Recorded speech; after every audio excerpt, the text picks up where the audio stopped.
guys, welcome back to another attempt at this fly tying video stuff.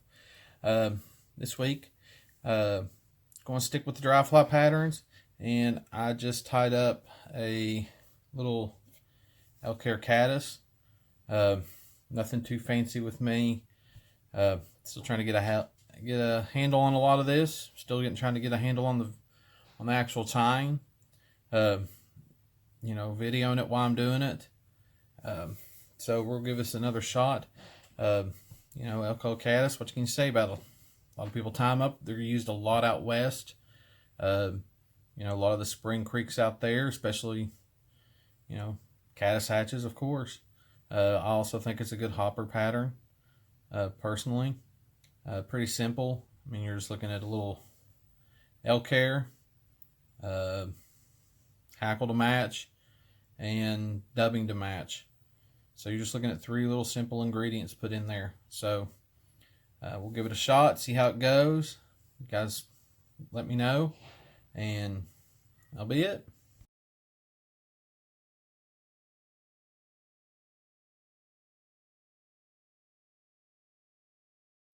Okay guys, so this week I'm going to be tying a Elkhair Caddis. It's my little variant of it because, of course everybody's is slightly different. But I'm going to be tying it on a size 8 dry fly hook from Saber Hooks, model number 715. It might be a little bit bigger than what some people will be using, but I like it. I kind of like the curve in this hook too. Kind of gives it a slight different angle to everything. So we'll get started here. I'm going to use a little 3/0 light olive thread. Just get my base going here. Get attached that way. Get my scissors.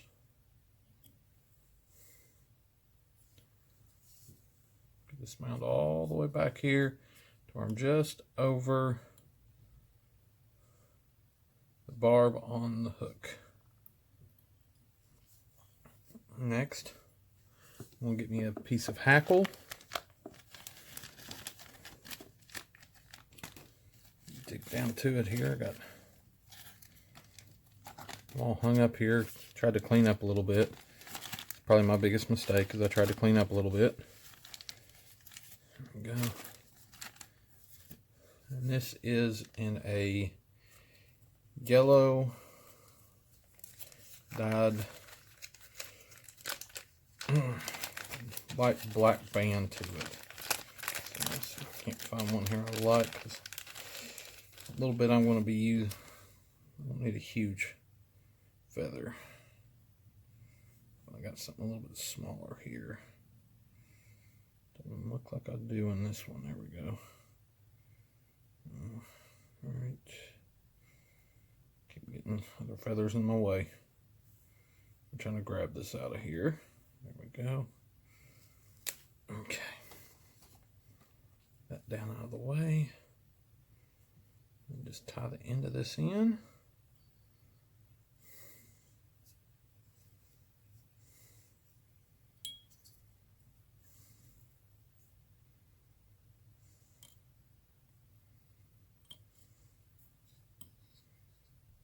Tied in.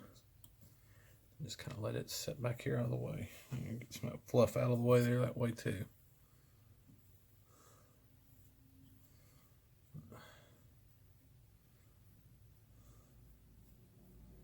Get that kind of formed up. Then next, I'm just going to go with a little bit of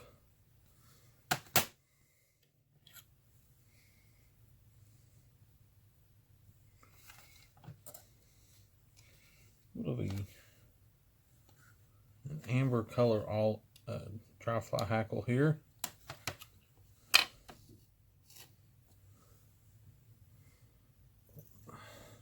A little bit of thread wax, a little bit of dubbing wax on there to kind of help hold that dubbing in place for me while I try to twist it on. Sometimes it can be a little bit of a aggravation trying to do that. I don't always want to just twist real easy for me. So I kind of always just wrap it, just kind of twist it on there just one direction. Once it starts spinning, it'll go on.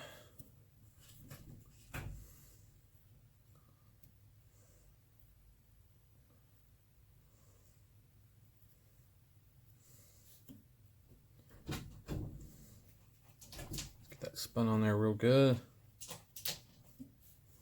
Just a little bit of excess that I've got down here off the bottom. Let's get it out of my way. Place it. I'll get back over there.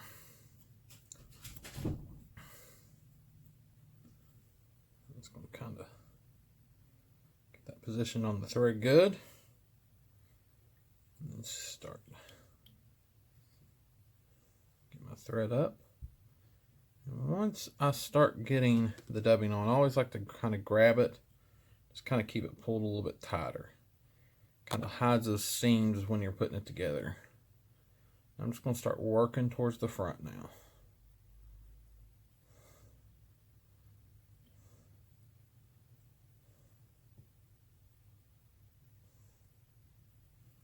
Just work it up. So I'm almost 3/4 of the way up. Then I just twist the last of it in there, like so. And then give it a few tie-offs to hold it down.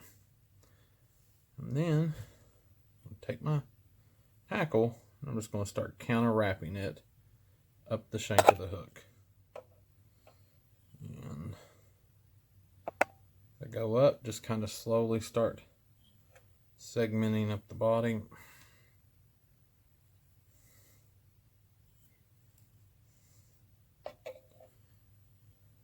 Start it like how it was looking. Not want to really spread out the way I'd like for it to. There we go. I want to stay clumped up. There we go. It's a little bit better. Just work your way up towards the front. Now I got a little bit bigger piece of hackle than I really needed for this one. That throws you off.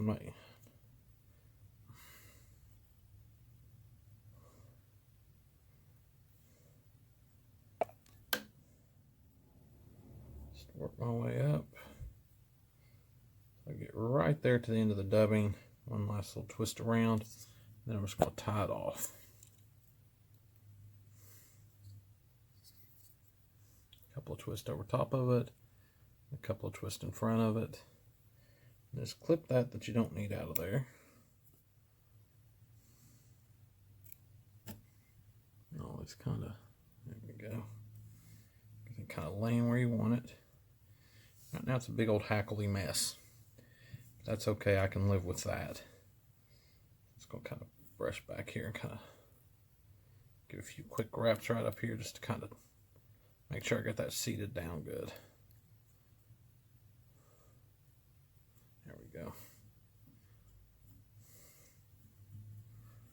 Next, I'm just gonna get me my Elkhair, which is going to be a green in color. And I know everybody's like, why are you using so many different colors? I just like the way it looks together. It kind of gives me a little bit of everything. And I get a pretty good clump of hair here. Trim it out. And just kind of pinch it off with my left hand. And then next, I'll take the same wire brush I use when I'm teasing up dubbing. Just going to brush through it and kind of get a lot of that loose stuff out of there. Plus gets that under fur out. Gives you a little bit cleaner line. Next, going to grab my nice little hair stacker here. Put everything into the top. Give it a few bounces over here to get it all down and even.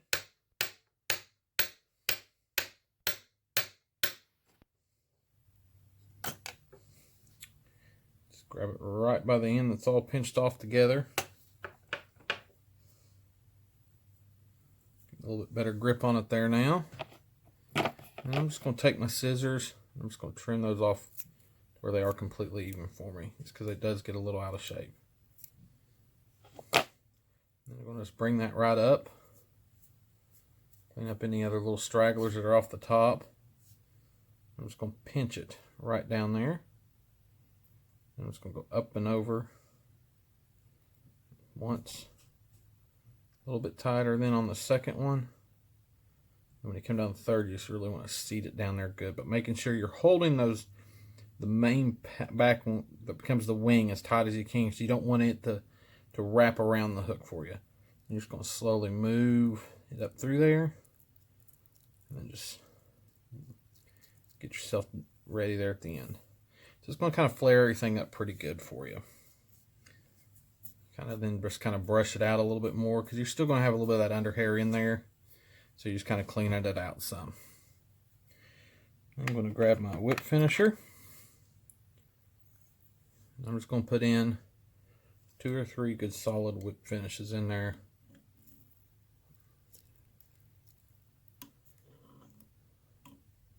Just to make sure it stays down tight.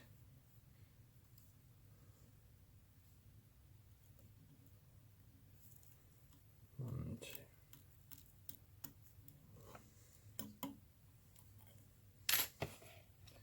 Like I said, this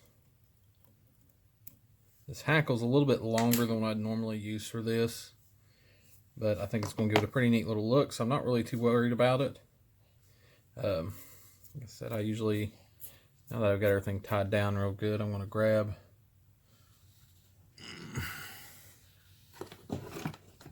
got a soft bristle brush here somewhere.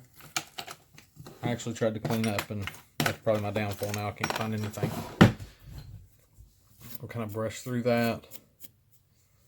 This here on the sides a little bit. That way, if there's any loose hairs that got kind of trapped up in there with it, you'll get all that out. Plus any other under fur. So that is your basic Elkhair Caddis. I use this a lot when I went out to Glacier National Park and down to from Glacier, went south, went down to Yellowstone. I tied up a bunch of these. I think they're pretty good imitation, good tractor, kind of cover a lot of things as far as I'm concerned. I think a lot of fish, when they see them floating on the top, think that they're a grasshopper. With the hackles hanging down, looking like legs. Gives off that same kind of that similar profile. I use it back here during the later summer months, once the hoppers are out and moving. You can tie it up in several different colors, all brown, all of a green, all of a yellow, like this one is kind of a looking. It's a good all around pattern, good, nice to do a lot. I drop her off of it a lot. The small nymph, kind of like the beadhead nymph I tied earlier. So it's kind of a good combination. Gives you a nice high attractor, and basically gives you a strike indicator without it being a strike indicator. So hope you guys enjoyed it. Let me know what you think. As always, there'll be a picture up at the end with the recipe on it, and hope to get another one out here soon. Thanks, guys.